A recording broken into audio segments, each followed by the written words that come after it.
Hello student, एक बार फिर हम अपनी पीसी रेल्स ग्रामर क्लास 8 का एक नया और धमाकेदार चैप्टर करेंगे जो है हमारा चैप्टर नंबर 15 द प्रीपोजिशन। ये प्रीपोजिशन भी बहुत इंपॉर्टेंट चैप्टर है, हमारी पार्ट ऑफ स्पीच सीरीज का एक नेक्स्ट वीडियो है हमारा।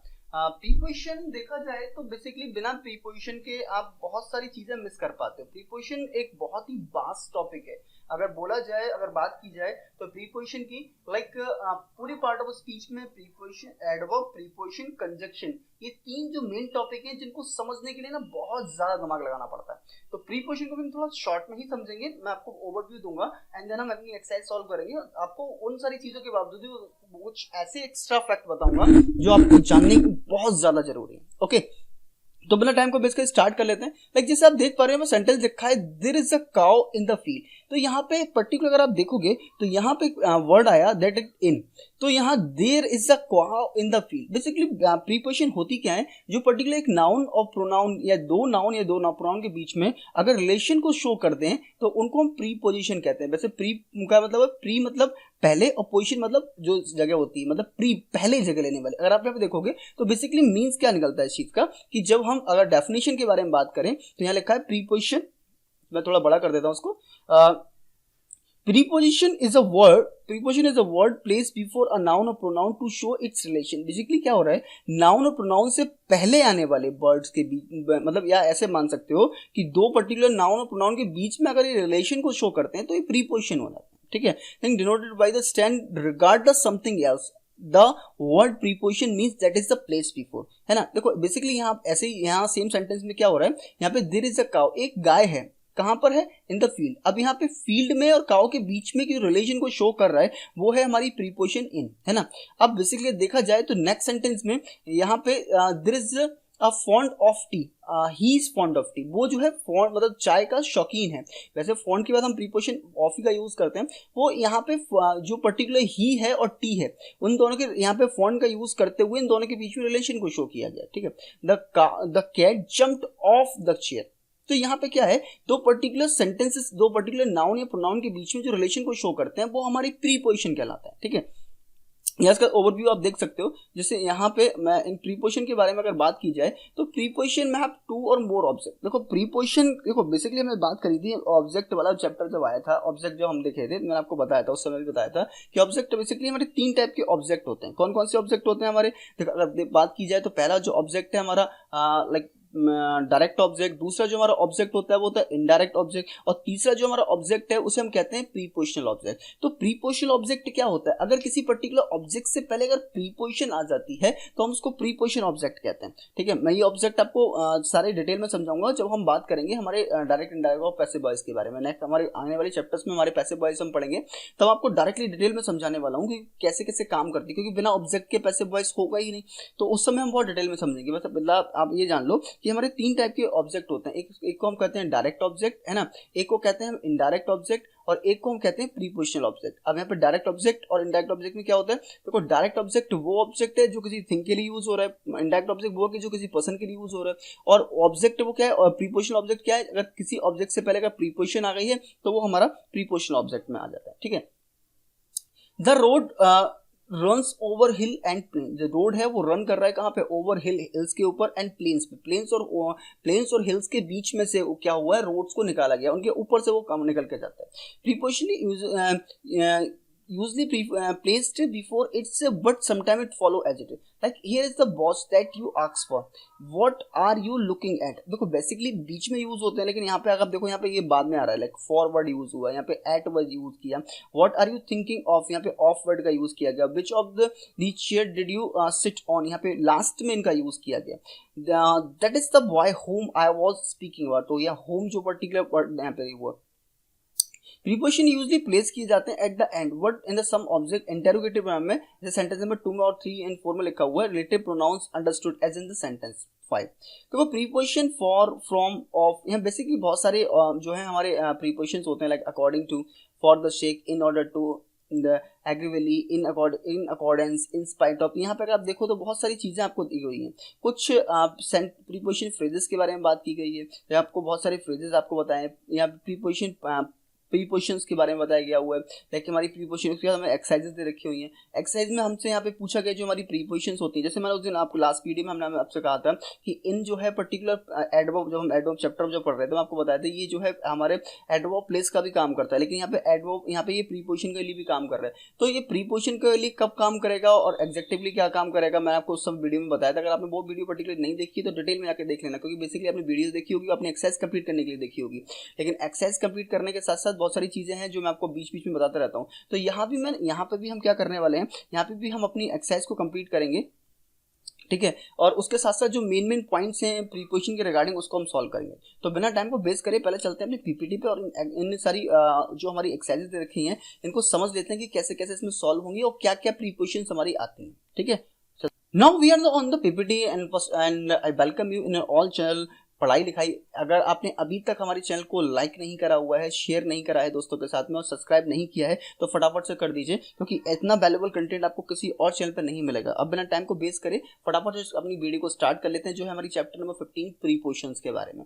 प्रीपोजिशंस की जो हमारी पहली एक्सरसाइज हमसे कहा जा रहा है वो आपसे कहा जा रहा है name the preposition the following sentence and tell the word which they governs. क्या हो रहा है कि हमें प्रीपोजिशन जो सेंटेंस में आई हैं उनको बताना है और वो किस चीज को गवर्न कर रही है, मतलब किस चीज को इंडिकेट कर रही हैं उसको भी हमें बताना है, ठीक है। तो यहाँ पहला सेंटेंस है little Jack Horner set in a corner. तो यहाँ पे प्रीपोजिशन आप देख पा रहे हो, यहाँ पे प्रीपोजिशन जो है हमारी इन दे रखी हुई है, लेकिन ये गवर्न्स किसको कर रही है, कॉर्नर में। यहाँ पे क्या था, little Jack set in a corner. तो यहाँ जो इन जो वर्ड है वो यहाँ पे हॉर्नर्स को यहाँ कॉर्नर से गवर्न कर रही है ना, इसको जोड़ा जा रहा है यहाँ पे बेसिकली, और इन दोनों के बीच में तो ये गवर्न किसको कर रही है, यहाँ पे कॉर्नर वर्ड को, ठीक है। नेक्स्ट में हमारा जो टू वर्ड है, the old mother Hubbard she went to the cupboard. तो यहाँ पे टू जो है गवर्न्स कर रही है कपबोर्ड को। थर्ड में फॉर हमारी पर्टिकुलर जो है आई हुई है, फॉर जो हमारी प्रीपोजिशन है और गवर्न कर रही है क्राउन को। और हमारी फोर्थ सेंटेंस में यहाँ पे जो है ओवर वर्ड को है, such a number of rocks came over her head. तो ओवर जो है गवर्न कर रही है हर हेड को। फिफ्थ जो है ऑफ जो है गवर्न्स कर रही है क्रेडिट एंड रेनॉन्स को। सिक्स में इनटू जो है गवर्न्स कर रही है स्ट्रीट को। एंड सेवेंथ में बिसाइड जो वर्ड है वो गवर्न कर रही है हमारी हिल्स को। एट्थ में अराउंड जो है वो हमारी माई ईच पॉच। यहाँ पे देखो एट वाला सेंटेंस है, अराउंड द इवेट पॉच साल springs each fragrant flower that drink the due. तो यहाँ पे जो अराउंड है वो माई इवेट पॉच को कर रही है। एंड नाइन्थ ऑफ जो है गवर्न कर रही है ग्लोरियस लाइफ को एंड विदाउट ए नेम को, ठीक है। यहाँ पे सेंटेंस क्या है, one crowded hours of glorious life is worth of age without a name, ठीक है। यहाँ पे टेंथ है आउट ऑफ गवर्न्स कर रही है हिज फियर को। तो यहाँ पे कौन सी देखो गवर्न्स करने का क्या मतलब होता है कि जिस पर्टिकुलर नाउन से पहले इसको हम यूज करते हैं उसको हम कहते हैं ये प्रीपोजिशन इसको गवर्न कर रही है, मतलब इस पे इसका अधिकार बना हुआ है, तो उसके लिए हम यूज करते हैं, ठीक है। तो यहाँ पे इन जो है कॉर्नर को कर रही थी, टू जो है कपबोर्ड को, फॉर को क्राउन को। तो इस टाइप से आप यहाँ पे अपनी एक्सरसाइज को कंप्लीट कर सकते हो। नेक्स्ट की अगर हम बात करें, नेक्स्ट एक्सरसाइज जो हमसे पूछी गई है, यहाँ बोला गया है हमसे from sentence to illustrate. From sentence to illustrate basically क्या हो रहा है ये एक second, from sentence to illustrate use of the following words. हमें इलिस्ट्रेट करने, ये वर्ड्स हमें दिए गए हुए हैं, इनको कैसे इलिस्ट्रेट करना है, एज अ प्रीपोजिशन हमें ऐड करना है और एज अ एडवर्ब। यहाँ पे एज अ एडवर्ब भी हम यूज कर सकते हैं और एज अ प्रीपोजिशन। तो हम इसको कैसे सॉल्व करेंगे वो देख लेते हैं। दोस्तों प्रीपोजिशन के लिए हमने करा तो द कैट बिहाइंड द कच। हमने क्या था, बिहाइंड वर्ड था, हमने करा प्रीपोजिशन में जब यूज हमने करा तो the cat behind the couch. Adverb में करेंगे the cat hid behind the couch. तो यहाँ पे एज अ प्रीपोजिशन हमने इसको यूज किया और नेक्स्ट सेंटेंस में एज अ एडवर्ब यूज किया। फिर हमारा अब preposition she climbed up the stair. तो ये प्रीपोजिशन हो गई क्योंकि अब जो है सी और स्टेयर्स के बीच रिलेशन बता रही है। एडवर्ब में हमने करा she looked up at the sky, ठीक है। एंड हम बात करें नेक्स्ट वाई की, तो यहाँ पे हो जाएगा the painting was done by an artist. और दूसरा हम एडवर्ब में करें तो he stood by and watched. And next में हम फोर्थ देखें तो ये होगा we walk along the beach. यहाँ पे अलोंग था और हम अगर से एडवर्ब में करना हो तो कैसे करेंगे, the boat sailed along the smoothly. And next हो जाएगा हमारा सी वॉक्स इन अ ऑफिस। हमने इनका यूज करना था और यहाँ पे she looked in the mirror. And next की हम बात करें अबाउट है हमारा they talked about the weather. And next हो जाएगा she walked about the aimlessly. And next हमारा the ship sailed beyond the horizon. And next होगा his imagination was went beyond what was possible. Next की अगर हम बात कर रहे हैं तो ये हो जाएगा the rabbit is under the table. क्योंकि अंडर वर्ड हमने करना था, और she went under the covers. And next before था he arrived before the meeting started, and next होगा she had been the movie before. और लास्ट में after का यूज करना था, तो ये हो जाएगा we had lunch after the movie, और ये हो जाएगा he she said she left the room after saying good bye. तो यहाँ पे इस टाइप से अपनी एक्सरसाइज कंप्लीट कर लेते हैं। आप अपनी स्क्रीनशॉट ले सकते हो या सिर्फ वीडियो को पॉज करके देख सकते हो, अपनी एक्सरसाइज कंप्लीट कर लेते हो। नेक्स्ट एक्सरसाइज जो थर्ड है वो हमसे कहा जा रहा है fill in the blanks with a suitable preposition. हमें एक सूटेबल प्रीपोजिशन का यूज करते हुए यूज करना है, ठीक है। अब जैसे द डॉग रेन, अब यहाँ पे क्या वर्ड आना चाहिए, सिंपल सा अक्रॉस द रोड। क्यों होगा अक्रॉस, क्यों आना चाहिए, आप जैसे आप बोलोगे ऑन द रोड आना चाहिए सर, लेकिन बेसिकली आप जब देखोगे देखो ऑन हो गया, एबव हो गया, है ना, लाइक ऑन टू हो गया, इन सबको डिटेल में समझते हैं। क्या डिटेल में अगर आपको समझना है तो आपको प्रीपोजिशन के लिए मैंने स्पेशल वीडियो बना के रखी हुई है, उसके आप बात कर सकते हो। बट अगर आप खुद से अगर ये करना चाहते हो तो आप जो है ल्यूसेंट ग्रामर पढ़ सकते हो। ल्यूसेंट ग्रामर में क्या है, बेसिकली सारी चीज़ें आपको बहुत डिटेल में दी हुई हैं। अगर आप चाहो तो ल्यूसेंट ग्रामर से मैं आपको एक सेपरेट वीडियो भी बना दूंगा। अगर आप इंटरेस्टेड हो तो आप मुझे कमेंट में लिख सकते हो दैट आई एम इंटरेस्टेड। अगर कमेंट ज़्यादा आते हैं, अप्रोक्स 50 स्टूडेंट भी अगर इसको कमेंट करते हैं तो मैं इस पर वीडियो बना दूंगा। देखते हैं कि आप कितने कमेंट आप करते हो कि वास्तव में आपको ल्यूसेंट ग्रामर चाहिए। ल्यूसेंट ग्रामर अगर आप पढ़ते हो तो आप कॉम्पिटिटिव में जा सकते हो, लेकिन ना केवल 10 12 बल्कि आपके अगर आपको सीजीएल SSCL या IPS PCS या किसी और पर्टिकुलर उसकी के लिए प्रिपरेशन करनी है तो उसमें भी आप कर सकते हो। यह है द रिवर्स फ्लोज, ठीक है। अब यहाँ पे पहले हम बात करते हैं ये अक्रॉस क्यों है। The dog rain across the road, मतलब डॉग कुत्ता जो था, मतलब आपने देखा कि कुत्ता जो है रोड के पार जो है दौड़ रहा था, तो वे अक्रॉस वर्ड लगाया। यहाँ पे नेक्स्ट होगा the reverse flows under the bridge, जो रिवर है वो ब्रिज के नीचे बहती है ना। यहाँ पे ब्लो वर्ड नहीं आ सकता था, क्यों नहीं आ सकता था वो आप बहुत ज्यादा डिटेल में हो जाएगा, बहुत टाइम वेस्ट हो जाएगा। थर्ड हो जाएगा he goes to church on Sunday, ठीक है।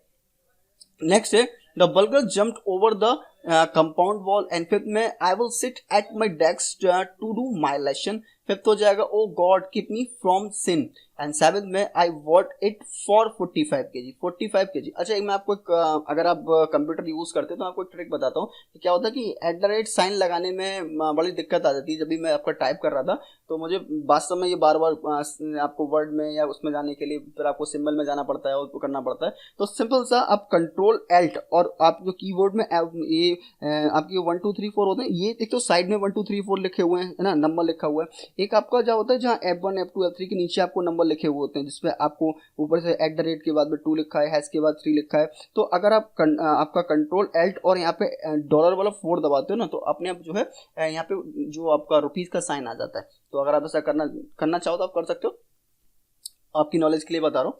एंड 8th में हमारा जो हो जाएगा the exercise was written by me with a Parker pen. 9th हो जाएगा it is 10 o'clock according to my watch, ठीक है। एंड 10th होगा this is nothing new under the sun. तो यहाँ पे ऐसे हमारी 3 एक्सरसाइज कंप्लीट जाती है। 4th एक्सरसाइज में हमसे कहा जा रहा है fill in the blanks with appropriate preposition. एक एप्रोप्रिएट प्रीपोजिशन का यूज करो आप, ठीक है। तो ये हो जाएगा हमारा I will see you at 8:30। Time से पहले हमेशा एट लगाते हैं और यहाँ पे डेज वगैरह से पहले हम ऑन लगाते हैं, ऑन संडे मॉर्निंग। नेक्स्ट हो जाएगा we listen to go to Nagpur for the weekend, ठीक है। यहाँ फॉर को मैं थोड़ा सा हाईलाइट करना भूल गया हूँ, तो फॉर भी हमारा वो होगा, ठीक है। एंड थर्ड में we live at 95 Netaji street. And fourth हो जाएगा I would like to go by bus, I will go on the 7:30 bus. Fifth में our plane stopped in Mumbai on the way to Iran. I hope to reach the station within an hour at the outside. 6th में the child has been missing since yesterday. And 8th हमारा हो जाएगा the train is due to at 3 PM, ठीक है। And अगर हम बात करें 9th एक्सरसाइज की, 9th में हो जाएगा he rushed into my room the painting brief. And 10th होगा the express departed at 3 PM from Delhi. And 11th an old feud excited between the two families. And 12th में human sacrifice were practised by the certain tribes. And 13 में हो गया I receive his message at 8 o'clock in the morning. And 14 हमारा हो जाएगा in the last month I have seen him only once. And 15 में with the rice they had curry. And last 16 हो जाएगा he has spend in his life in Kolkata. तो इस type से हम अपनी एक्सरसाइज को कंप्लीट कर लेते हैं। तो यहाँ ये हमारी एक्सरसाइज सारी कंप्लीट हो जाती है। बट अगर आप डिटेल में प्रीपोजिशन सीखना चाहते हो तो कमेंट करिए, मैं आपको लिसन ग्रामर के अकॉर्डिंग जो है पूरी की पूरी आपको एक्सप्लेन कर दूंगा कि कैसे आपको प्रीपोजिशन पे आप कमांड हासिल कर सकते हो। इसी के साथ हमारी एक्सरसाइज कंप्लीट हो जाती है और टाइम आता है आपसे अलविदा लेने का। Thanks for being here. But अभी तक आपने हमारे चैनल को सब्सक्राइब नहीं किया, लाइक नहीं किया, दोस्तों का शेयर नहीं किया तो कर देना, क्योंकि ये कंटेंट आपको सिर्फ यहाँ के अलावा कहीं और नहीं देखने को मिलेगा। मिलते हैं फिर किसी नई वीडियो के साथ, तब तक के लिए गुड बाय, थैंक यू।